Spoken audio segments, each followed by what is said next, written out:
खबरें जो हमें सीधा जोड़ती हैं आपसे, जिनका आपकी जिंदगी पर होता है सीधा असर।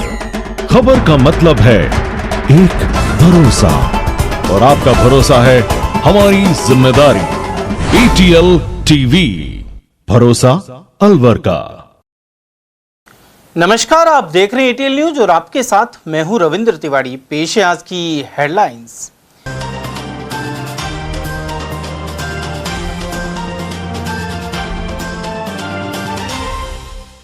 बेटे का लैपटॉप और मोबाइल छीनने का आरोप लगा, मां ने टंकी पर चढ़कर किया हंगामा। विवाह समारोह में काम को लेकर कैमरामैन पुत्र के साथ बोधन कॉलोनी में हुई घटना। कालाकुआ सैटेलाइट अस्पताल में प्लास्टर गिरने से बालिका और डॉक्टर हुए घायल। अस्पताल प्रबंधन ने PWD पर उपेक्षा के लगाए आरोप। कारपेंटर के भुगतान को लेकर विवाद में दादा और पोते को किया घायल। 200 फुट रोड स्थित क्षेत्र में सामने आई घटना। और हाई वोल्टेज बिजली तार से फिर हुआ हादसा और झुलसी महिला। डी की पीड़िता को अलवर अस्पताल में करवाया भर्ती। और अब जानते हैं खबरों को विस्तार से। अलवर शहर के यशवंत सीनियर सेकेंडरी स्कूल में सोमवार सुबह तिजारा फाटक निवासी महिला मिथिलेश अचानक पानी की टंकी पर चढ़ गई। महिला का आरोप था कि बोधन कॉलोनी निवासी एक आर्मी अफसर के पिता ने उसके और बेटे के साथ मारपीट की, साथ ही उनका मोबाइल और लैपटॉप छीन लिया। अरावली विहार थाने में 2 महीने पहले शिकायत देने के बावजूद जब पुलिस ने कोई कार्रवाई नहीं की तो उसे यह कदम उठाना पड़ा। वहीं करीब आधे घंटे की कड़ी मशक्कत के बाद पुलिस और स्थानीय लोगों ने महिला को समझाकर उसे टंकी से उतार लिया। टंकी से नीचे उतरने के बाद रोते हुए मिथिलेश ने अपनी आपबीती सुनाई। साथ ही महिला के पुत्र दीपक ने बताया कि 30 अप्रैल को आर्मी कैप्टन की शादी में केवल अलवर के कार्यक्रम के लिए फोटोग्राफी की बुकिंग तय हुई थी, जिसे उन्होंने पूरा कर दिया। आखिरी वक्त में उन्होंने गुरुग्राम चलने का दबाव बनाया और शादी के बाद डाटा देने के लिए दीपक को घर बुलाया। वहां कैप्टन के पिता ने उसका थाने में इलाज करवाने की धमकी दी। इसके अलावा आईफोन, लैपटॉप और डाटा पेन ड्राइव छीन लिया। इसके बदले में दीपक से 2 लाख रुपए का चेक मांगा गया। जब युवक ने मना किया तो मारपीट कर खाली कागज पर जबरन लिखवा लिया कि वह अपनी मर्जी से सामान छोड़कर जा रहा है। पीड़ित महिला का आरोप है कि अरावली विहार थाने में रिपोर्ट देने के बावजूद पुलिस ने मदद करने के बजाय उन्हें फटकार कर भड़का दिया। कई हफ्तों तक कोई सुनवाई नहीं होने पर मजबूरी में मां को टंकी पर चढ़ना पड़ा। सर मामला तो कुछ नहीं है, एक कर्नल साहब है, लेफ्टिनेंट है, जिनकी बुकिंग ली थी मैंने अलवर के लिए। बात है ये सर 30 अप्रैल की बात है, और 30 अप्रैल की बुकिंग थी। अलवर के सारे प्रोग्राम की तय हुई थी, अलवर का सारा प्रोग्राम कवर कर दिया। क्या काम करते हो? सर मैं फोटोग्राफी का काम करता हूँ। बुकिंग ली थी फोटोग्राफी के लिए। फिर उसके बाद 30 तारीख का अलवर का सारा प्रोग्राम निपटा दिया, यहाँ से बारात निकाल दी हमने। अब लास्ट टाइम बोलते हैं कि भाई तुमको गुड़गांव आना पड़ेगा, और 6:30 बजे बोल रहे गुड़गांव आना पड़ेगा। तो सर 6:30 बजे गुड़गांव यहाँ से जाना हो, फिर 1-1.5 घंटा जहाँ वहाँ लगता। फिर मैंने लोकल टीम से कांटेक्ट करा। आगे फिर क्या हुआ? उसके बाद सर इनकी शादी हो गई, उसके बाद ये आए, है ना। तो इन्होंने मेरे को बोला कि चल कोई ना, तेरे से जो हो गया तो हो गया, अब तो उसका कुछ नहीं हो सकता, पर तू अलवर घर आ जा, जो तूने अलवर का डाटा शूट करा वो मेरे को कॉपी करा दे। तो सर मैं चला गया। उसके बाद मेरे को धमकी लगातार धमकी देते रहे कि मैं SP के पास पेश होऊंगा, तेरे को नंगा करके मारूंगा, ये मैं साले, मैं तो कर्नल हूँ, मैं तो सीधा CO से फोन करा के तेरी खटिया खड़ी कर दूंगा, मैं तेरा खून लेना चाहता हूँ। फिर सर मैं घर चला गया। घर जाने के बाद इन्होंने बोला पहले मेरा डाटा कॉपी कर। असल मैंने कहा भाई एज ए क्लाइंट में जा रहा हूँ, तो सारा सामान लेके गया था दिखाने के लिए, भाई आपका डाटा है, और ये इसमें कॉपी कर दिया। कॉपी करने के बाद सर वो कहते हैं कि सामान नहीं छोड़ दे रहा, सारा सामान नहीं छोड़। और क्या क्या सामान लिया सर? मेरा एक आईफोन है ना, एक लैपटॉप है HP का, और 2 हार्ड ड्राइव, एक पेन ड्राइव, ये सारा सामान उन्होंने रख लिया। और ये कहता है कि तेरी माँ बहन यही बैठी है, 2 लाख का चेक लेके आ। हाँ, तेरी मम्मी और बहन यही बैठी है, तो 2 लाख रुपए का चेक भर के दे मुझे यहाँ पे। मैंने सर ऐसे थोड़ी ना होगा भैया, मैंने कि अगर मैं ऐसे काम करूंगा तो मैं फोटोग्राफी क्यों करूंगा? मेरे को ना मतलब, तू 2 लाख का चेक ला के दे मुझे। एक कर्नल ने बोला, लेफ्टिनेंट ने बोल के, कालाकुआ लेफ्टिनेंट, नाम है किशन यादव।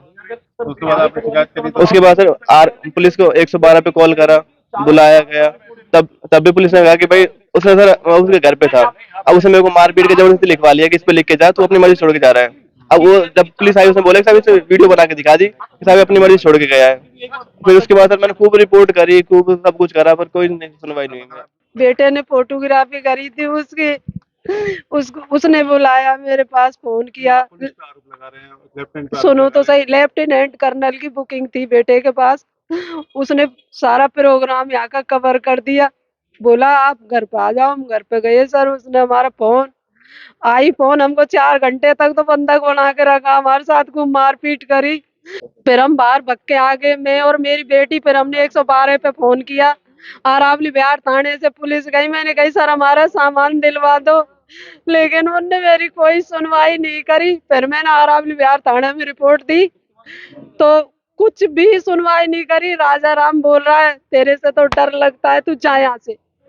राजा राम मेरे को ऐसे फटकारता था और यूं कहता तेरे से डर लगता है। उसको रिपोर्ट मैं 3-4 बार गई, प्रणाम बैठ रही, हाथ जोड़ती रही कि भाई हमारा सामान दिलवा दो प्लीज, हमारा सामान। कोई जांच नहीं है। राजा राम कह रहा है इनको पैसे थे, मैं किस बात के पैसे दूं? उधर आरोपी पक्ष की महिला एवं कैप्टन की मां प्रेमवती ने इन सभी आरोपों को खारिज करते हुए फोटोग्राफर पर ही धोखा देने का आरोप लगाया है।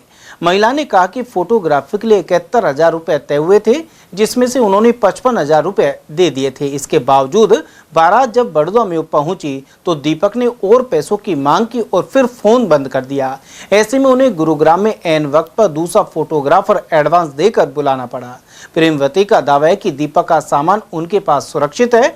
माँ बेटे खुद हिसाब करने आए थे और दीपक ने खुद लिख कर दिया था कि वह 1.5 लाख रुपए देकर अपना सामान ले जाएगा। ऐसा लिखते हुए उनका वीडियो भी बनाया गया है। मेरा बेटा की शादी थी 30 अप्रैल की और हमने ये बुक किया था 4 फरवरी को और हमने इसको 71,000 में तय था। 71 इसने मांगा था, हमने 71 में डन कर दिया था। लगन पे ये हमारी फोटो करने आया, हमने इसको 55,000 रुपया दे दिया। 40,000 तो हमने लगन के दिन दिया, 40,000 तो हमने लगन के दिन दे दिया और 11,000 हमने इसको साई में दे दिया। और जब बारात चढ़ गई बेटा की, जब बारात दूर चली गई, इसने बोला हम अपनी गाड़ी से आएंगे, हमको 2,000 रुपया तेल पानी का दे दो। उसने दे दिया। जब बारात पहुंच गई बड़ौदा में, तब इसने फिर कॉल किया कि 2,000 और डाल दो, नहीं तो कोई फोटोग्राफर नहीं आएगा। बेटा ने 2,000 और डाल दिया। सारा जो भी पैसा दिया है वो ऑनलाइन ट्रांजैक्शन है। लेफ्टिनेंट कौन है? मेरा भाऊ तो लेफ्टिनेंट है और बेटा मेरा आर्मी में कैप्टन है। मेरे बेटा का जो आपको शादी थी, शादी में नहीं पहुंचा? शादी में ये नहीं पहुंचा।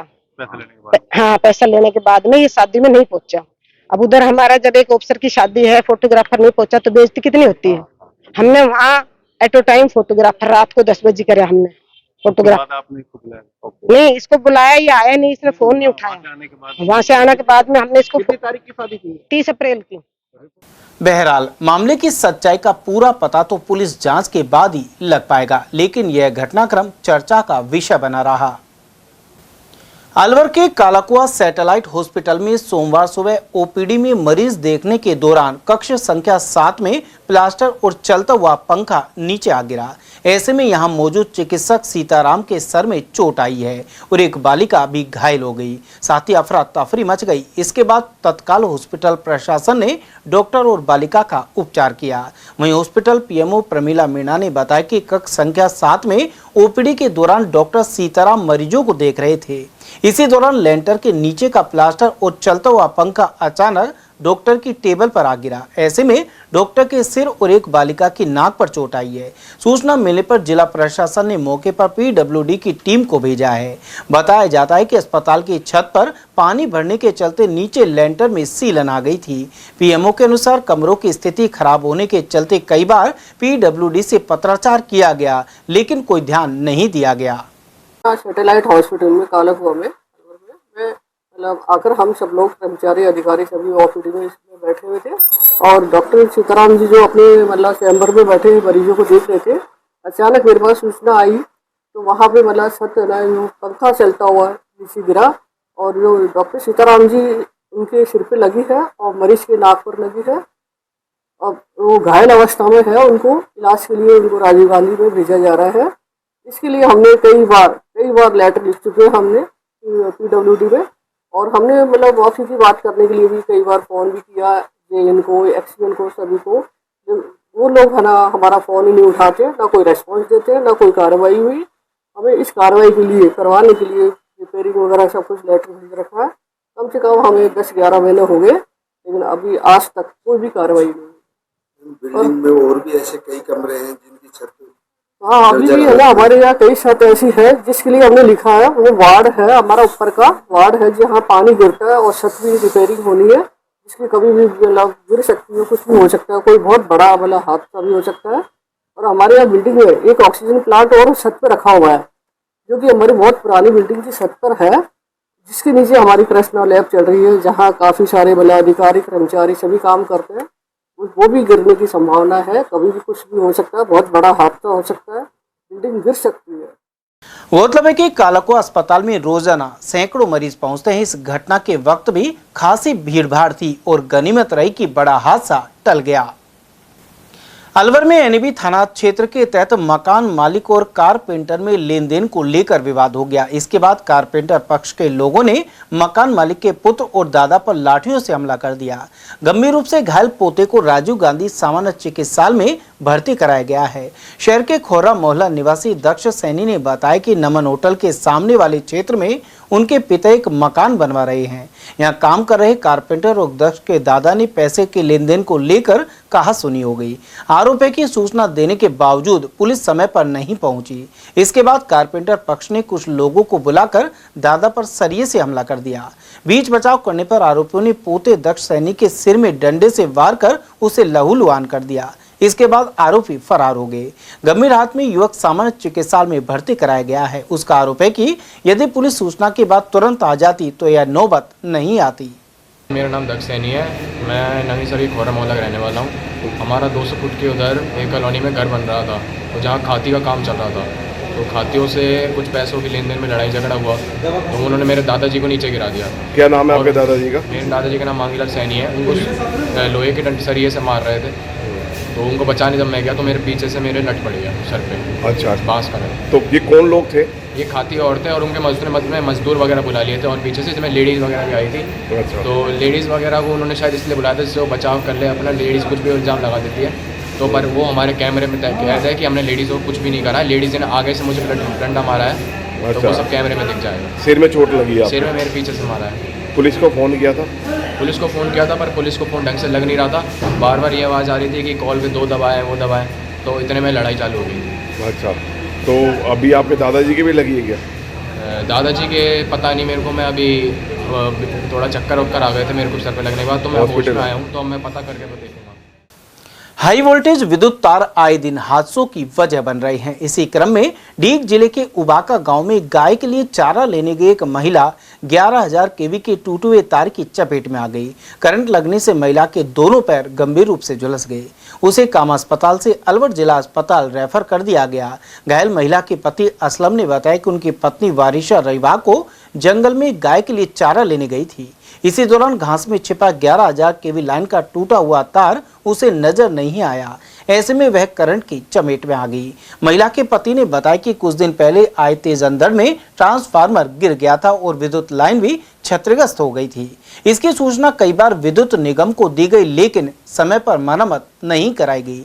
उनका यह भी आरोप है कि निगम के कुछ कर्मचारियों ने मरम्मत के नाम पर पैसे की मांग की थी। कई दिनों से तार जंगल में पड़ा था और पहले उसमें करंट नहीं था, लेकिन रविवार को अचानक विद्युत प्रवाहित कर दी गई, जिससे यह हादसा हो गया। ग्रामीणों ने जिम्मेदार अधिकारियों और कर्मचारियों के खिलाफ कार्रवाई एवं पीड़ित परिवार को उचित मुआवजा देने की मांग की है। पत्नी का नाम वरिशा। आपका नाम? बाप का नाम आमीन, मेरा नाम असलम है, पिता का नाम इदरीस है। हमारी टंकी जंगल में धरी, उसकी लाइन आज 1 महीना हो गिरे। रोज पापा जाता मेरा, भैया खड़ी करो लाइन, कोई 2,000 मांग, कोई 3,000 मांग, ले लेते हैं, वह खड़ी नहीं करते हैं। क्या हुआ है आज? वही पाम जल गए, 11,000 की लाइट पकड़ ली, 33,000 फैल पड़ी। एक तार में लाइट आई, कैसे आई कैसे नहीं। कौन सी जगह घटना है ये आज सुबह 9 बजे की है। अच्छा, कौन सी जगह हुई है घटना? गाँव उबाका, तहसील पाड़े, जिला डीग। अलवर शहर के नेहरू गार्डन में रोजाना अपने साथियों के साथ ताश खेलने आने वाले 62 वर्षीय बुजुर्ग ने अचानक दम तोड़ दिया। तबीयत बिगड़ने से रविवार दोपहर वे गार्डन में ही अचेत होकर गिर पड़े। आसपास मौजूद लोगों ने तत्काल बुजुर्ग को राजकीय राजीव गांधी सामान्य चिकित्सालय में पहुंचाया। जहां उपचार के दौरान डॉक्टरों ने उन्हें मृत घोषित कर दिया। मृतक 62 वर्षीय नरेश कुमार शर्मा स्कीम 2 के रहने वाले थे। वे पहले एक निजी स्कूल में अध्यापक थे और कुछ समय पहले उन्होंने विद्यालय जाना छोड़ दिया था। नरेश शर्मा रोजाना की तरह नेहरू गार्डन पहुंचकर अपने हम उम्र साथियों के साथ ताश खेल रहे थे, लेकिन अचानक उनकी तबीयत बिगड़ गई। मृतक के भतीजे हेमंत शर्मा ने घटनाक्रम की जानकारी दी। नरेश कुमार शर्मा की बड़ी बेटी शिखा शर्मा चार्टर्ड अकाउंटेंट है और दूसरी बेटी ICICI बैंक में डिप्टी मैनेजर के पद पर कार्यरत है, जबकि पुत्र गिरीश शर्मा अलवर में MBA की पढ़ाई कर रहा है। सोमवार को पोस्टमार्टम के बाद शव परिजनों को सौंप दिया गया।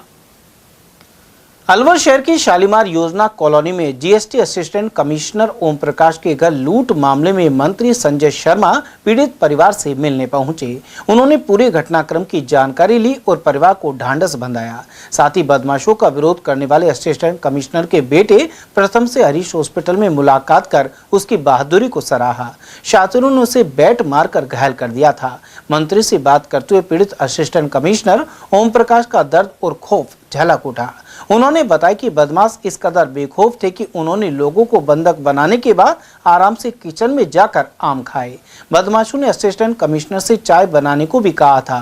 वारदात के दौरान असिस्टेंट कमिश्नर की पत्नी उर्मिला का डर के मारे गला सूखने लगा तो बदमाशों ने उन्हें पानी लाकर दिया, लेकिन खौफ के कारण वह पानी नहीं पी सकी। हैरान करने वाली बात यह रही कि 20 लाख के जेवर लूटने के बाद जाते जाते बदमाश घर के मंदिर के सामने हाथ जोड़कर निकले। उधर इस दौरान पीड़ित परिवार को यह भी बताया गया कि पुलिस को सुराग लग चुके हैं और जल्दी बदमाशों का खुलासा कर दिया जाएगा। मंत्री शहर विधायक शर्मा ने पुलिस अधिकारियों को भी आवश्यक निर्देश दिए हैं। लेकिन पुलिस ने उसी समय के बाद जब जैसे पुलिस को सूचना मिली, पुलिस त्वरित कार्रवाई कर रही है।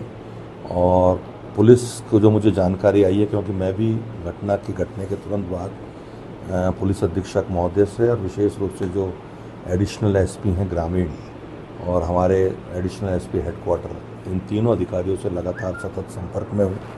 और जो फीडबैक मुझे पुलिस के आला अधिकारियों द्वारा दिया गया है कि पुलिस लगभग मुलजिमान तक पहुँच चुकी है और बहुत जल्दी इस घटना का खुलासा भी करेंगे और मुलजिमों को गिरफ्तार भी करेंगे और माल भी बरामद करेंगे। और प्रयास ये रहेगा कि सख्त से सख्त कानून कार्रवाई इन मुलजिमानों के खिलाफ हो, जो आने वाले समय में एक नज़ीर बने और आने वाले समय में इस प्रकार की दुर्घटना मुलजिम करते हुए डरें।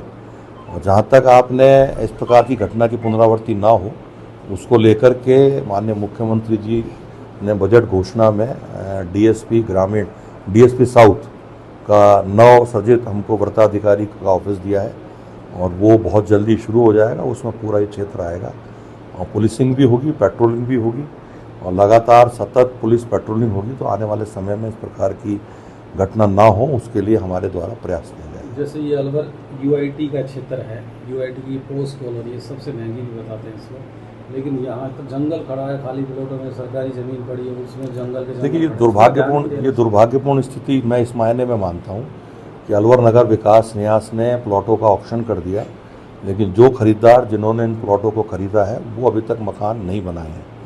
तो मैं कलेक्टर साहब जो कि चेयरमैन हैं अलवर UIT की और सेक्रेटरी साहब को दोनों को आग्रह करूंगा और उनसे कहूंगा कि जिन्होंने ऑक्शन में प्लॉट लिए हैं उनको नोटिस जारी किए जाएं और बहुत जल्दी उनके मकान बनवाए जाएं।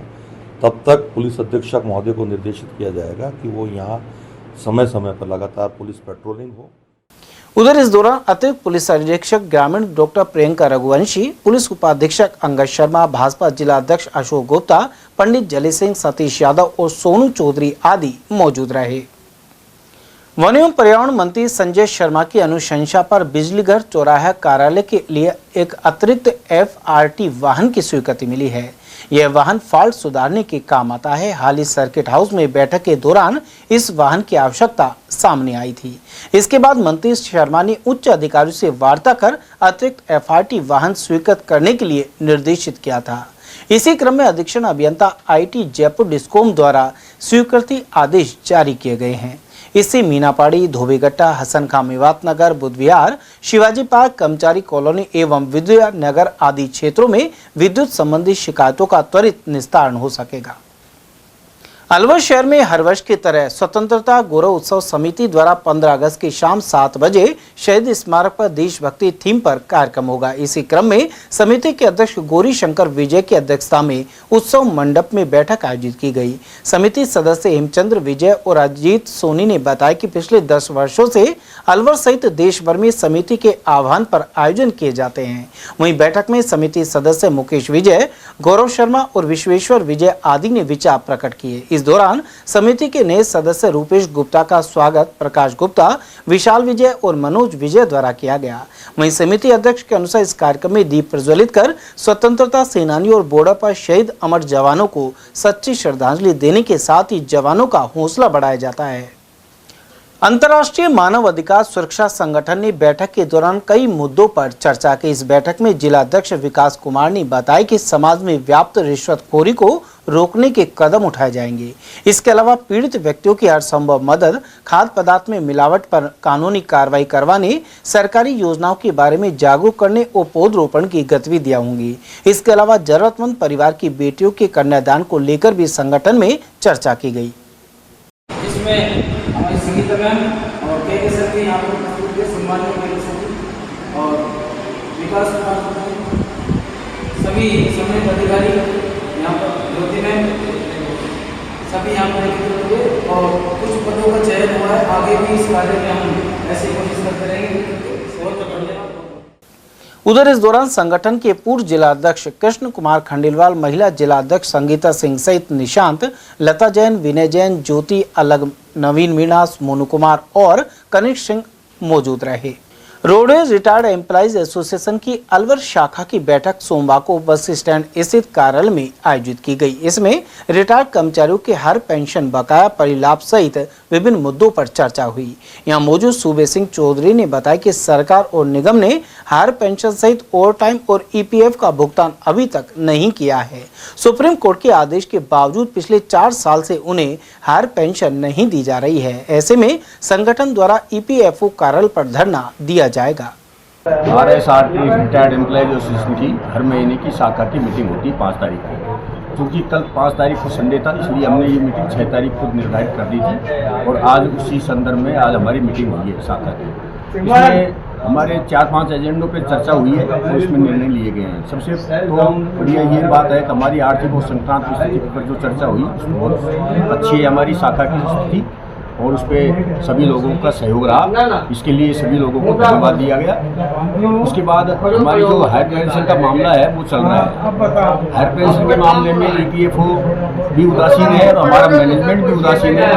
हायर पेंशन का सुप्रीम कोर्ट से आदेश होने के बावजूद भी आज 4 साल हो गए, लोगों को उसका फायदा नहीं मिल रहा है। उसके लिए हमने चर्चा की है और चर्चा करके हमने निर्णय लिया है यदि हायर पेंशन की कार्रवाई लोगों अपने डिपार्टमेंट द्वारा या ईपीएफओ द्वारा शीघ्र कार्रवाई नहीं की तो वहाँ हम धरना देकर अपनी बात को उठाएंगे।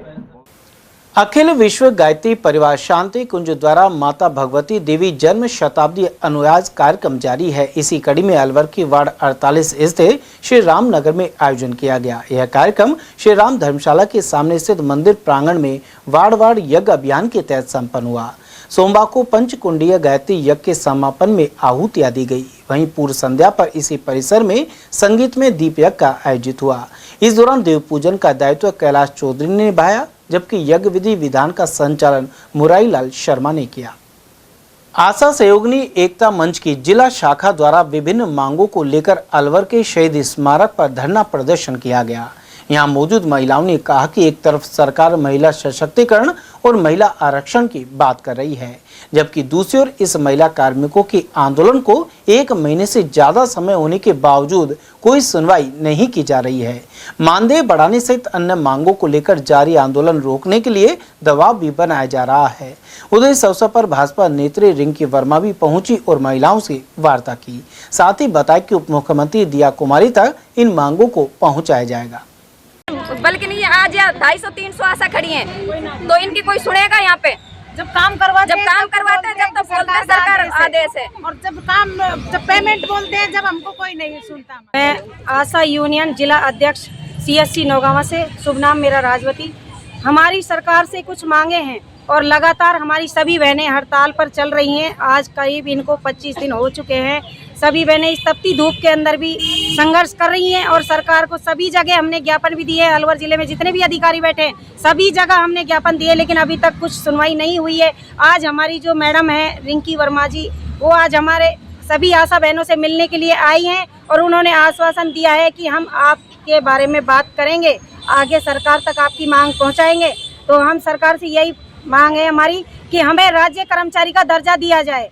दूसरी मांग हमारी ये कि हमें जब भी हमारी बहनें रिटायरमेंट जाएं 10 लाख रुपए राशि एक मुश्त हमारी बहनों को दी जाए। 12,000 रुपए पेंशन हर महीने रिटायरमेंट के बाद हमारी बहनों को दी जाए। से ही मुझे पता चला कि बेचारी आशा सहयोगिनी जो है पिछले 20 दिन से ये अपनी मांगों को लेके शहीद स्मारक पर बैठी हुई है। तो हम इनको आश्वासन नहीं कहते, भरोसा दिलाना चाहते हैं कि माननीय जो हमारी इस विभाग से संबंधित हमारी मंत्री हैं, माननीय उप मुख्यमंत्री दिया कुमारी जी, उनसे टाइम लेके जो बहनें हैं उनको वहाँ लेके जाएंगे और उनकी जो भी मांगे हैं, जो भी जायज़ मांगे उन सबको सुना जाएगा। और हमें इतना भी भरोसा है क्योंकि भारतीय जनता पार्टी हमेशा हित में काम करती है, नारी को बढ़ाने का काम करती है, महिलाओं के सशक्तिकरण का काम करती है। तो सभी बहनें वहाँ जाएंगे, हमारी बातें रखेंगे और मुझे भरोसा भी है कि हमारी बातों पर कहीं ना कहीं अमल भी होगा और वो मानी भी जाएंगे। मैडम, सवाल ये है कि सरकार कहती है, भाजपा कहती है कि महिला सशक्तिकरण होना चाहिए। अब 4,960 रुपये में आप बताओ किस तरह 24 घंटे का आशा सहयोगिनी काम कर सकती है। सरकार की न्यूनतम मजदूरी भी नहीं मिल रही, किस तरह पूरे परिवार को चलाया जा सकता है।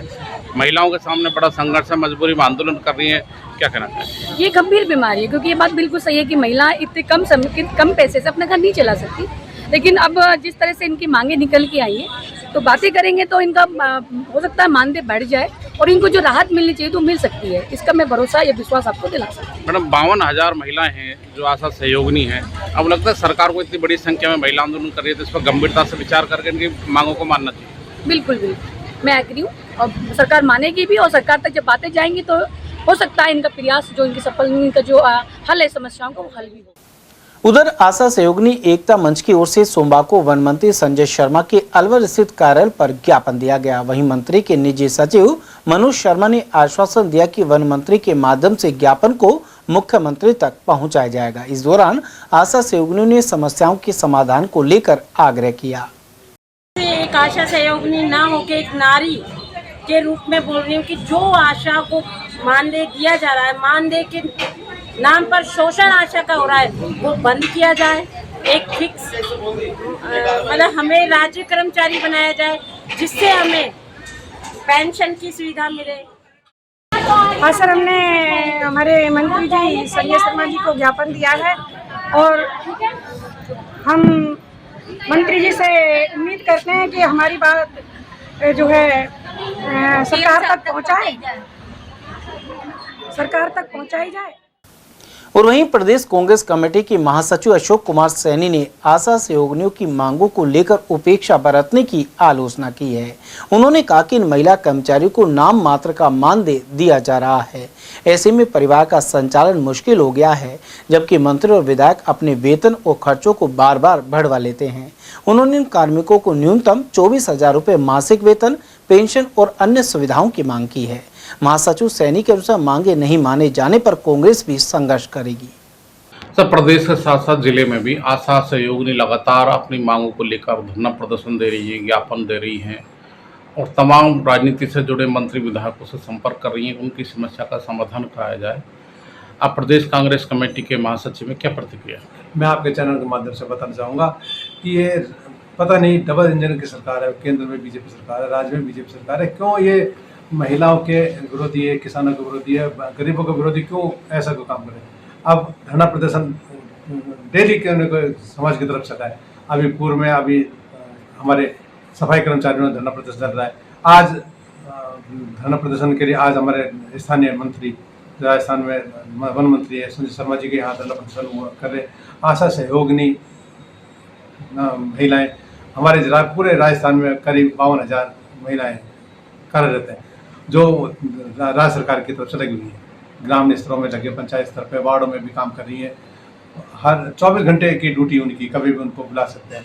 ऐसी महिलाएं जो काम कर रही हैं पिछले एक माह से बार बार हर एक मंत्रियों से मिल रही हैं, सीएम से मिल रही हैं, उनकी कोई सुनवाई नहीं हो रही। उनका मांग छोटी सी मांग है कि उनको सही वेतन दिया जाए। जो न्यूनतम वेतन राज्य सरकार द्वारा, केंद्र सरकार द्वारा जो नियमानुसार कम से कम वेतन है वो उनको दिया जाए। उनको वेतन दिया नहीं जाए। 4,960 रुपये उनको महीने में दिया जा रहा है, जबकि न्यूनतम वेतन आज 800 रुपये है। तो 800 के हिसाब से 24,000 रुपये करीब उनके बनते हैं। तो एक आशा सहयोगिनी महिला को अगर हम न्यूनतम वेतन 24,000 रुपये दें तो राज्य सरकार का ये किसी का क्या गुजारा है। उनको न्यूनतम वेतन मिलना चाहिए। जो 24 घंटे तुम्हारे सहयोग में काम करे, राज्य सरकार के आदेश अनुसार काम कर रही है, तो ऐसा को पूरा वेतन दिया जाना न्याय उचित होगा। तो सरकार एक तरफ तो महिला सशक्तिकरण की बात करती है, प्रधानमंत्री बड़े बड़े भाषण देते हैं, मुख्यमंत्री जी भी सशक्तिकरण के नाम पर लंबे चौड़े भाषण देते हैं, लेकिन यहाँ महिलाओं का जो राजस्थान की महिला हैं जो सरकार की सेवा से जुड़ी हुई हैं, उनका आर्थिक शोषण हो रहा है। ये कैसा महिला सशक्तिकरण? बिल्कुल बिल्कुल आपने कहा। हमारे प्रधानमंत्री जी हो चाहे बड़े नेता अमित शाह जी, बीजेपी के जो बड़े नेता ये जुमलेबाज हैं। ये इन्होंने खुद ने अपने भाषणों में खूब देते घोषणाएं करते हैं और बाद में कहते हैं वो तो जुमला है, ऐसे किए जाते हैं। तो इसी तरह जुमलेबाज हैं। आज ये महिला आरक्षण बिल लेकर आ रहे हैं, महिलाओं को बराबर का सम्मान देंगे, बराबर का अधिकार देंगे, दुनिया भर करें। और जब महिला बिल पास नहीं हुआ तो कांग्रेस का माता ने ठीकरा फोड़ रहा है कि कांग्रेस ने हमको नहीं करने दिया। इनकी देने की मंशा है कहाँ? खुद के संगठन में कहीं कोई नहीं, राज्य सरकार में कोई महिलाओं को नहीं लेते, कहीं कोई नहीं लेते। तो आप महिलाओं का एक तरफ तो समान अधिकार की बात कर रहे हैं महिलाओं को, और एक तरफ महिला ही आंदोलन कर रही है। भाई जो इनको मांग क्या रही है, हमारी एक छोटी सी मांग है, उनके न्यूनतम वेतन उनको दिया जाए। जो अन्य सुविधाएं जो राज्य सरकार के द्वारा है वो उनको दिया जाए, और सरकारी अस्पताल में उनको इलाज की सुविधा दी जाए, पेंशन की व्यवस्था दी जाए, रिटायरमेंट के बाद समय पर उनको जो भी समय बनता है वो दिया जाए। उनकी मांग में कोई ऐसी है नहीं, आज उनकी सुनने को कोई तैयार नहीं, कोई बात करने को तैयार नहीं उनसे। हमारी महिलाएं जो काम कर रही हैं, सड़क पर आंदोलन कर रही है। समाचारों में वक्त तो चला, छोटे से अल्प विराम का, आप बने रहिए ATL टीवी के साथ। Om Aditya public senior secondary school Alwar में बेस्ट फैकल्टी के साथ सर्वश्रेष्ठ बोर्ड परीक्षा परिणाम। स्कूल फीस में ही फाउंडेशन, कक्षा 9th 10th प्री फाउंडेशन, कक्षा 11th 12th विज्ञान वर्ग, वाणिज्य वर्ग, कला वर्ग, हिंदी एवं अंग्रेजी माध्यम। विद्यालय में मेधावी विद्यार्थी प्राची राठौड़, अंकित कुमार, गार्गी सैनी, कमल प्रजापत, बलराज वर्मा, गौरी और वैशाली ने बोर्ड परीक्षा में 97% अंक लाकर संस्था का सम्मान बढ़ाया और संस्था के द्वारा प्रत्येक विद्यार्थी को 21,000 रुपए का चेक प्रदान किया। हमारी संस्थाएं कक्षा नर्सरी से 8वीं तक के विद्यार्थियों को बुक्स, नोटबुक्स, बैग्स, डायरीज, आई कार्ड निःशुल्क दे रही हैं। कक्षा 9वीं से 12वीं तक के विद्यार्थियों को bag, dress, jacket, I card निःशुल्क दे रही हैं। हमारी संस्थाएं Om Aditya public senior secondary school, Lajpat Nagar, Ambedkar circle के पास, Alwar. Delhi academy senior secondary school, 84 Subhash Nagar, NEB Agrasen circle के पास, अलवर। आदित्य एकेडमी तिजारा फाटक पुल के पास, Alwar. Contact number 9829107651 and 9116913576। Aditya की परंपरा, सेवा, संस्कार और समर्पण। फर्नीचर का 32 साल पुराना जाना माना नाम राहुल डेकोर। यहाँ आपकी लाडली बिटिया के लिए अथवा अपने घर के लिए सभी प्रकार का सागवान का फर्नीचर उपलब्ध है।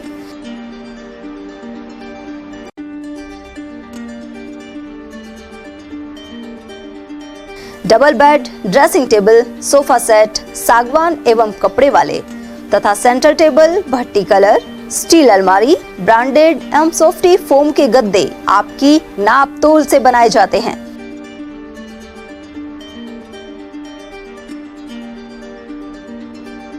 सभी सामान एक ही छत के नीचे उपलब्ध। हमारा पता है अलवर बोर्ड, जसवंत तिराहे से पहले, Kati Ghati, Alwar. Contact number 9414019769 and 9414019768. BL Public School, a prestigious name in the field of education. BL Public School is not merely an educational institution but a dynamic center of values, discipline, and excellence.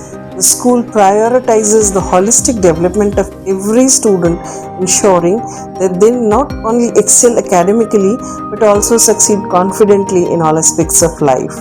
The academic environment of the school is well organized, motivating, and technologically enriched. Education is delivered through a balanced integration of modern resources and moral values. Smart classes and modern teaching methodologies, well-equipped computer lab, rich and peaceful library, practical learning in science and mathematics, sports and physical training, music, art, dance and cultural activities. Experienced, trained and dedicated teachers provide personal guidance to students that helps nurture talent and encourage students to become confident and self-reliant individuals. 100% board examination results are attained every year. Several students score 100% marks in subjects which are considered tough like mathematics and science, bringing pride to the institution.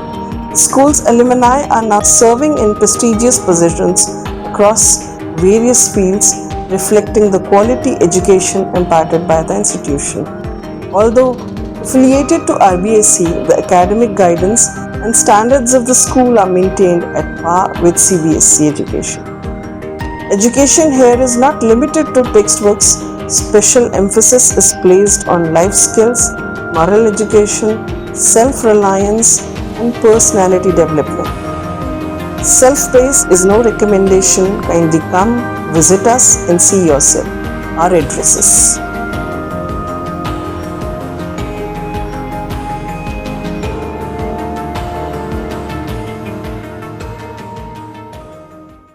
ATL द्वारा गर्मी के मौसम में वन्य जीवों के लिए जारी मुहिम के तहत काफी वर्षों से पानी और चारा बालाकिला जंगल में भेजा जा रहा है। मकसद यह है कि बेजुबान जानवरों को इस तेज गर्मी में पानी और चारे के लिए भटकना ना पड़े। एटीएल की इस मुहिम में आप लोग भी हमारे साथ सहयोग कर मूक प्राणियों की सेवा के जरिए पुण्य लाभ उठाएं। संपर्क करें मुकेश गुप्ता, निदेशक एटीएल, मोबाइल नंबर 9414019207। ब्रेक के बाद फिर से आपका स्वागत है। शहरी और ग्रामीण क्षेत्रों में डॉक्टर श्यामा प्रसाद मुखर्जी की जयंती श्रद्धा पूर्वक मनाई गई। इस दौरान वन एवं पर्यावरण मंत्री संजय शर्मा ने टेल्को सर्किल स्थित साईं मंदिर में पूजा अर्चना कर प्रदेश की खुशहाली के लिए कामना की। साथ ही डॉक्टर श्यामा प्रसाद मुखर्जी की पुण्यतिथि के अवसर पर आयोजित कार्यक्रम में शिरकत कर श्रद्धा सुमन अर्पित किए। साथ ही कहा कि युवा पीढ़ी को उनके जीवन से प्रेरणा लेकर देशभक्ति के प्रति संकल्पित भावना से कार्य करना चाहिए। उधर बानसूर में भाजपा मंडल अध्यक्ष राकेश सिंघल की अध्यक्षता में हुए कार्यक्रम में उनके चित्र पर पुष्प अर्पित किए गए। साथ ही उनके राष्ट्रवादी विचारों और आदर्शों को आत्मसात करने का संकल्प लिया गया। कार्यक्रम के सह संयोजक एवं जिला युवा मोर्चा महामंत्री ने कहा कि डॉक्टर श्यामा प्रसाद मुखर्जी का पूरा जीवन राष्ट्र की एकता, अखंडता और सांस्कृतिक राष्ट्रवाद के लिए समर्पित रहा। इस अवसर पर मंडल की मासिक बैठक एवं डिजिटल लर्निंग प्रशिक्षण को लेकर भी विस्तृत चर्चा की गई। वहीं जिला प्रवक्ता एडवोकेट नरेंद्र चौधरी ने संगठन की मजबूती और कार्यकर्ताओं की भूमिका पर अपने विचार व्यक्त किए। मंडल अध्यक्ष राकेश सिंघल ने कहा कि सभी मिलकर भाजपा की नीतियों एवं विचारधारा को जन जन तक पहुंचाए। वहीं कार्यक्रम का संचालन संकित लाटा ने किया। इस अवसर पर नीलम त्रिपाठी, हिमलता सिसोदिया, रामानंद दीक्षित, सरपंच मंगलराम, राजेश बंटी सिंघल, संदीप जाट, विजय कुमावत और दीपक शास्त्री आदि मौजूद रहे। वहीं गोविंदगढ़ स्थित श्री आदि गौड़ समाज धर्मशाला में श्यामा प्रसाद मुखर्जी की जन्म जयंती मनाई गई। इस मौके पर पार्टी के पदाधिकारी एवं कार्यकर्ता मौजूद रहे। यह रामगढ़ विधायक सुखवंत सिंह ने भागीदारी करते हुए अपने विचार रखे। भीम आर्मी आजाद समाज पार्टी की ब्लॉक स्तरीय बैठक ग्राम कलसाड़ा में संपन्न हुई। इस दौरान बाबा साहब डॉक्टर भीमराव अम्बेडकर की प्रतिमा पर माल्यार्पण किया गया। साथ ही अतिथियों का साफा बांधकर स्वागत हुआ। जिला अध्यक्ष रामनिवास बरवाड़ा ने बताया कि सरवर जाजोरिया और राहुल बौद्ध को जिला सचिव, टेकचंद जाजोरिया एवं राजेंद्र वर्मा को जिला कार्यकारिणी सदस्य मनोनीत किया गया है। इस दौरान प्रदेश उपाध्यक्ष नवल सिंह ने कहा कि भीम आर्मी आजाद समाज पार्टी आगामी पंचायत राज चुनाव में श्रेष्ठ प्रदर्शन करेगी। साथ ही बूथ लेवल कार्यकारिणी का विस्तार किया जाएगा। वहीं प्रदेश सचिव शेर सिंह बौद्ध ने भी अपने विचार रखे। इस दौरान प्रदेश IT सेल सह प्रभारी अनिल जोनवाल सहित जिला उपाध्यक्ष सुधांशु बौद्ध, प्रवक्ता धर्मेंद्र भुराड़िया, शहर अध्यक्ष मनीष पोली, पंकज भुराड़िया और हेमराज आदि मौजूद रहे। अलवर शहर में यातायात और वाहन सुरक्षा को आधुनिक बनाने के लिए GPS system drive with confidence का आगाज किया गया है। इस सिस्टम को NVIQ कंपनी द्वारा कंपनी बाग के समीप वंडर मॉल में बिल्डिंग लॉन्च किया गया। अतिथियों द्वारा इस मौके पर दीप प्रज्वलन किया गया। यह एक स्मार्ट व्हीकल ट्रैकिंग सॉल्यूशन है जो वाहनों की निगरानी, सुरक्षा और प्रबंधन में मदद करेगा। रियल टाइम ट्रैकिंग के तहत नक्शे पर कभी भी और कहीं से भी वाहन की लाइव लोकेशन जानी जा सकेगी। साथ ही रूट हिस्ट्री से यात्रा का पूरा इतिहास और प्लेबैक पता लग जाएगा। इसी तरह सुरक्षित जोन तय कर सीमा उल्लंघन पर अलर्ट और स्पीडिंग और अनाधिकृत इस्तेमाल पर तुरंत सूचना जैसे पहलू शामिल हैं। मोबाइल ऐप पर वाहन की स्पीड, बैटरी और दूरी भी लाइव देखी जा सकेगी। कार्यक्रम में बड़ी संख्या में स्थानीय लोग और वाहन मालिक मौजूद रहे। आयोजकों ने कहा कि इस सिस्टम से स्कूल बस, टैक्सी, ट्रक और निजी वाहनों की सुरक्षा बढ़ेगी। साथ ही चोरी और हादसों की स्थिति में तुरंत मदद मिल सकेगी। जैविक भारत टेक्नोलॉजी अलवर का अपना स्टार्टअप और ये पूरे भारत का पहला ऐसा स्टार्टअप है जो आपको लाइफ टाइम GPS की ट्रैकिंग फ्री देता है, वो भी 999 यानी 10,000 रुपये प्लस GST में आप अपनी व्हीकल को लाइफ टाइम के लिए ट्रैकिंग कर सकते हैं। और ये अपने अलवर का अपना खुद का एक स्टार्टअप है जो पूरे इंडिया में ये सर्विस देता है। मालाखेड़ा के ग्राम खरखड़ा में ठाकुर जी सीताराम जी महाराज की मंदिर माफी की जमीन को अवैध रूप से बेचने का मामला गरमा गया है।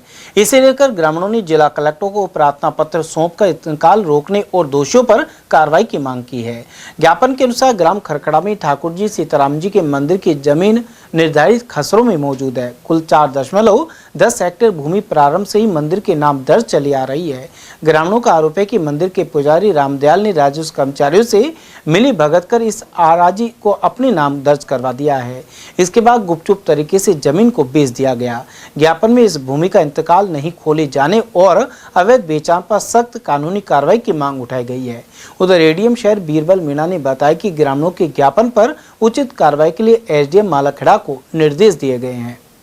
सब हमारे गांव खरखड़ा में जो जागीरदारों ने जो जमीन जो मंदिर के लिए दी थी, उसको जो मंदिर रिकॉर्ड में मंदिर माफी थी, जो पुजारी और राजस्व सेवा के कर्मचारी मिलकर उसको पुजारी के नाम करा के और पुजारी उसको बेच रहा है, जिससे हमारे आसपास इलाके में स्वर समाज में सभी धर्मों के लोगों में रोष है। ताकि इस तरह जो मंदिरों की ज़मीन को जो बेच खरीद किया बड़ा रोष है, जिससे हमारे इलाके में और गांव के लोगों को धार्मिक भावना को ठेस पहुँचा है। हम सभी लोग आसपास के गांव के मिलकर आज कलेक्टर साहब महोदय के लिए ज्ञापन देने के लिए आए हैं।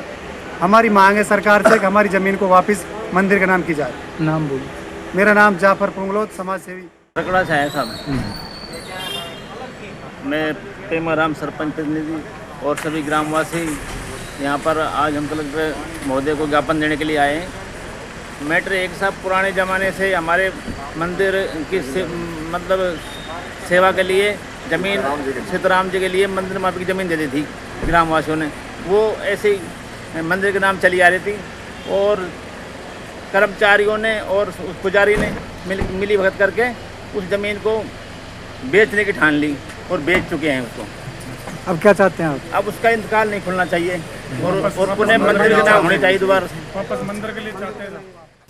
अकबरपुर क्षेत्र की खेड़का ग्राम पंचायत में सोमवार को ग्रामीण सेवा शिविर का आयोजन किया गया। शिविर में 22 विभागों के अधिकारी एक ही छत के नीचे उपस्थित रहे और आमजन की समस्याएं सुनकर कई प्रकरणों का मौके पर ही निस्तारण किया गया।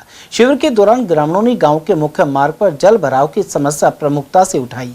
इसके अलावा अकबरपुर के पुराने अस्पताल भवन का मुद्दा भी शिविर में रखा गया। ग्रामीणों ने बताया कि भवन लंबे समय से अनुपयोगी पड़ा हुआ है और जर्जर स्थिति में है। उन्होंने जर्जर घोषित कर नया भवन बनवाने पर जोर दिया है। वहीं उमरेन की विकास अधिकारी आरती गुप्ता ने बताया कि ग्रामीण सेवा शिविर में 22 विभागों के अधिकारी उपस्थित रहे। शिविर में प्राप्त सभी परिवादों एवं जन समस्याओं के शीघ्र निस्तारण के लिए संबंधित अधिकारियों को आवश्यक निर्देश दिए गए हैं। आज ग्राम पंचायत खेड़का में ग्रामीण सेवा शिविर का आयोजन किया जा रहा है, जिसमें कि 22 विभागों की उपस्थिति है, जिसमें अन्य ग्रामीण विकास विभाग, पंचायती राज विभाग, राजस्व विभाग, शिक्षा विभाग, समाज कल्याण विभाग जैसे सभी और इसमें पेंशन वेरिफिकेशन, पालनहार, शौचालय आवेदन के स्वीकृति के प्रस्ताव लिए गए हैं। इसके अलावा जो भी डिसाइडेड कार्यक्रम जो गतिविधियाँ, उसके अलावा इसमें अन्य कार्य भी किए जा रहे हैं, जैसे नागारा भवनों को डिसमेंटल कराना या किसी विभाग को भूमि आवंटन का प्रस्ताव भेजना है, तो वो प्रस्ताव इस ग्राम इस कैंप में ले जाए। आज मुख्य रूप से हमारे जो CSC अकबरपुर है, इसका पुराना भवन जो जर्जर अवस्था में पड़ा है, उसके लिए एक प्रार्थना पत्र शिविर प्रभारी के नाम दिया था। उन्होंने JNPWD को मौके पे भेज के और उसकी स्थिति की जांच करवाई, जिसमें वो जर्जर मिला है और जर्जर की रिपोर्ट JN महोदया ने शिविर प्रभारी को दी, जो जल्दी कलेक्टर साहब के यहाँ जाएगी और इसको जर्जर घोषित करवा के तुड़वाने का काम करके नई बिल्डिंग बनेगी। अपने CSC में डॉक्टरों की कमी है। इसके लिए मैं पिछले दिनों निदेशक पब्लिक हेल्थ से जयपुर मिल के आया था। श्रीमान CMHO साहब ने जो 2 प्रस्ताव डेपुटेशन के भिजवाए हैं उस संबंध में, तो उन्होंने कहा कि जल्दी हम इसको मंजूरी दे देंगे। अभी कलेक्टर साहब से मिला था, जिसमें 2 नर्सिंग स्टाफ और 2 डॉक्टरों के लिए हमने निवेदन किया है कलेक्टर साहब को। उन्होंने आश्वासन दिया है कि जल्दी 2 नर्सिंग स्टाफ यहाँ लगा दिए जाएंगे और डायरेक्टर पब्लिक हेल्थ से जैसे ही मंजूरी आएगी तो डॉक्टरों को डेपुटेशन कर दिया। और हमको पानी की, सड़क की इतनी परेशानी हुई पड़ी, नाला की, जो हमारे नाला नहीं निकल रहा। 1 महीना कहिए सरपंच साहब ने, अगर 1 महीने में नहीं हुआ तैयार तो फिर हम आगे कर रहे हैं। अकबरपुर उमरेड मंडल के भाजपा कार्यकर्ताओं की बैठक नटनी का 12 स्थित देवनारायण मंदिर परिसर में आयोजित हुई। बैठक का आयोजन मंडल प्रभारी प्रदीप जैन, जीतू चौधरी एवं सतीश पटेल की अध्यक्षता में किया गया। इस दौरान बूथ स्तर तक संगठनात्मक गतिविधियों को सक्रिय करने और आगामी कार्यक्रमों की तैयारियों पर चर्चा हुई। साथ ही कार्यकर्ताओं को सरल ऐप डाउनलोड करवाकर उसके उपयोग की जानकारी भी दी गई। इसके अलावा श्यामा प्रसाद मुखर्जी की जयंती मनाने पर विचार हुआ। बैठक में लोकेश यादव, नरेश यादव, काका पंडित, सन्नू प्रजापति, सचिन गुप्ता, पप्पू शर्मा और जयराम खटाना आदि उपस्थित रहे। आज नटनी के 12 में देव महाराज के मंदिर पर पार्टी के संगठन की बैठक आयोजित की गई, जिसमें हमारे मंडल के प्रभारी प्रदीप कुमार जैन जी उपस्थित रहे। IT संयोजक आदरणीय छोटे भाई जीतू जी भी मौजूद रहे उनके साथ। इसमें आज हमने जो हमारे दीनदयाल उपाध्याय जी का जो सर्टिफिकेट था वो सबने बनवाया है। इसके साथ साथ कल है जो श्यामा प्रसाद मुखर्जी की जयंती हर बूथ स्तर पर मनाई जाएगी, उसके लिए आज इसके बारे में चर्चा की गई है। और साथ ही कई अपने क्षेत्र में जो समस्याएं हैं उनके बारे में विस्तार से बातचीत की है। और अकबरपुर बस स्टैंड से अहमदपुर मार्ग पर स्थित नालियों के क्षतिग्रस्त होने के कारण सड़क पर लगातार पानी भर रहा है। इससे राहगीरों, वाहन चालकों और स्कूली बच्चों को भारी परेशानी का सामना करना पड़ रहा है। स्थानीय निवासी अब्बल यादव एवं अन्य ग्रामीणों ने बताया कि सड़क के दोनों ओर बनी नालियां भारी वाहनों के आवागमन से कई स्थानों पर जर्जर हो चुकी है। ऐसे में इनका पानी सड़क पर भर जाता है। उन्होंने बताया कि सड़क का निर्माण आगे और पीछे के हिस्से में तो कर दिया गया, लेकिन बीच का हिस्सा अधूरा रह गया है। इस वजह से यहाँ पानी जमा रहता है और आवागमन बाधित होता है। ऐसे में सबसे अधिक परेशानी विद्यालय आने जाने वाले बच्चों को होती है। उधर रात के समय अंधेरे में यह समस्या और भी गंभीर हो जाती है, जिससे दुर्घटना की आशंका बनी रहती है। ग्रामीणों ने संबंधित विभाग से क्षतिग्रस्त नालियों की मरम्मत, जल निकासी की उचित व्यवस्था और अधूरे सड़क निर्माण को शीघ्र पूरा कराने की मांग की है। बता दी क्या समस्या है? ये अहमदपुर रोड है, यहाँ पर रात को मिट्टी के जो हाईवे बन रहा है, यहाँ के जो ट्रक निकलते हैं बहुत स्पीड में भी निकलते हैं, वजनदार ट्रक निकलते हैं, जो जैसे कि साइड लेते हैं, साइड दबा के सारा नाला है जो अहमदपुर रोड का सारा क्षतिग्रस्त कर दिया है। कई बार हमने अवगत भी कराया संबंधित अधिकारियों को, जैसे कि अपने सरपंच साहब हैं, उन्होंने कहा करवा देंगे मरम्मत। अब जैसे ही बरसात आती है तो ये नाले का पानी नाले में ना जाकर रोड होते सीधा खेतों में जाता है। समस्या पानी की है, रोड पे पानी भरा रहता है, आधा बन गया और आधा रह गया, थोड़ा सा रह गया ना। और हाँ, तो अब सारा डालना चाहिए रोड। कितना दिन से समस्या है ये? इसमें तो है कोई 10-5 साल से ही है। तो ये दिन में दिख जाता है, रात में ज़्यादा परेशानी होती है? रात में तो होती है परेशानी। गोंदगढ़ में पिछले कई दिनों से चल रही सफाई कर्मचारियों की हड़ताल विधायक सुखवंत सिंह के हस्तक्षेप और समझाइश के बाद समाप्त हो गई है। विधायक ने संबंधित पक्षों से बातचीत कर आपसी सहमति बनाने का प्रयास किया, जिसके बाद हड़ताल समाप्त करने का निर्णय लिया गया। अब सभी सफाई कर्मचारी मंगलवार से अपने कार्य पर लौटेंगे। जिससे कस्बे की सफाई व्यवस्था फिर से सुचारू हो सकेगी। स्थानीय नागरिकों ने भी हड़ताल समाप्त होने पर संतोष व्यक्त किया है। खैरतल तिजारा जिला कलेक्टर अतुल प्रकाश की अध्यक्षता में सोमवार को जिला सचिवालय सभागार में साप्ताहिक समीक्षा बैठक आयोजित की गई। बैठक में विभिन्न विभागों की प्रगति की समीक्षा करते हुए जिला कलेक्टर ने जनहित से जुड़े कार्यों को समयबद्ध ढंग से पूरा करने के निर्देश दिए हैं। जिला कलेक्टर ने संपर्क पोर्टल पर लंबित प्रकरणों की समीक्षा करते हुए इनमें कमी लाने के निर्देश दिए हैं। इसके अलावा ग्रामीण एवं शहरी सेवा शिविरों के सुचारू संचालन और पालनहार योजना की प्रगति बढ़ाने आदि की हिदायत दी गई। साथ ही कई अन्य मुद्दों पर चर्चा हुई। बैठक में एडीएम शिवपाल जाट सहित तमाम विभागों के अधिकारी मौजूद रहे। डॉक्टर अंबेडकर सामाजिक एकता मंच के प्रदेश उप मंत्री एवं मेघवाल महासभा खैरतल तिजारा के जिला अध्यक्ष राम निवास मेघवाल का अभिनंदन किया गया है। यह कार्यक्रम अम्बेडकर भवन तावड़ू में आयोजित हुआ। साथ ही उन्हें समाज हित के कार्यों के लिए 51 मीटर का साफा पहनाकर सम्मानित किया गया। समारोह में अजीत, सोनू कुमार, वीरकांत, इंद्रपाल खानपुरिया, नरेश प्रधान, मोहित बसिया, अशोक, प्रवीण, बबीता, सुमन और सरोज आदि उपस्थित रहे, जबकि संचालन नरेश कुमार ने किया। अलवर के जुबली बास क्षेत्र में श्वानों की समस्या से परेशान लोगों ने नगर निगम आयुक्त को ज्ञापन सौंपा है। ज्ञापन के अनुसार यहां नाई वाली गली में एक व्यक्ति ने 10 से 12 श्वान पाल रखे हैं। उनके घर में पर्याप्त जगह नहीं होने के कारण श्वानों को आम रास्ते पर बांध दिया जाता है। ऐसे में अनेक लोगों को श्वान काट भी चुके हैं। इसके अलावा आसपास के घरों के आगे यह श्वान गंदगी फैलाते हैं। इसे लेकर टोकने पर संबंधित व्यक्ति झगड़े पर उतारू हो जाता है। ऐसे में क्षेत्र की महिलाओं ने कार्रवाई की मांग की है।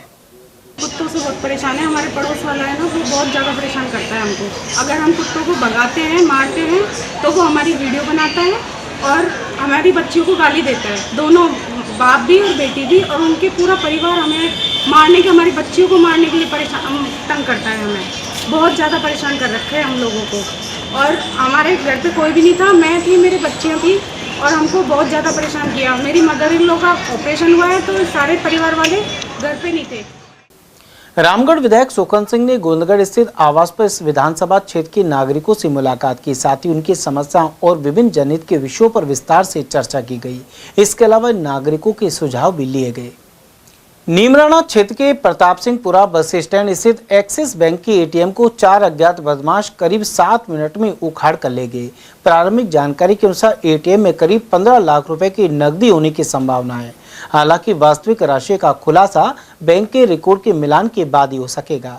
जानकारी के अनुसार बदमाश फॉर्च्यूनर गाड़ी में औद्योगिक क्षेत्र से सटे प्रताप सिंहपुरा बस स्टैंड स्थित एटीएम पर पहुंचे। सीसीटीवी फुटेज में आरोपी कुर्ता पायजामा पहने और चेहरे पर नकाब बांधे दिखाई दे रहे हैं।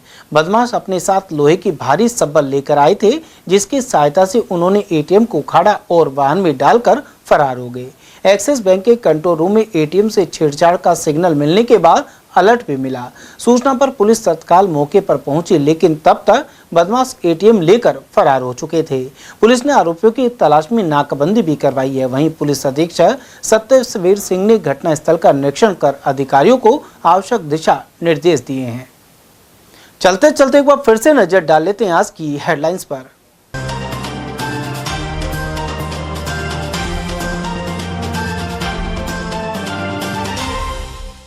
बेटे का लैपटॉप और मोबाइल छीनने का आरोप लगा, मां ने टंकी पर चढ़कर किया हंगामा। विवाह समारोह में काम को लेकर कैमरामैन पुत्र के साथ बोधन कॉलोनी में हुई घटना। कालाकुआ सैटेलाइट अस्पताल में प्लास्टर गिरने से बालिका और डॉक्टर हुए घायल। अस्पताल प्रबंधन ने पीडब्ल्यूडी पर उपेक्षा के लगाए आरोप। कारपेंटर के भुगतान को लेकर विवाद में दादा और पोते को किया घायल। 200 फुट रोड स्थित क्षेत्र में सामने आई घटना। और हाई वोल्टेज बिजली तार से फिर हुआ हादसा और झुलसी महिला। डी की पीड़िता को अलवर अस्पताल में करवाया भर्ती। समाचारों में आज के लिए बस इतना ही। दीजिए पूरी टीम के साथ रविंद्र तिवारी को इजाजत। नमस्कार।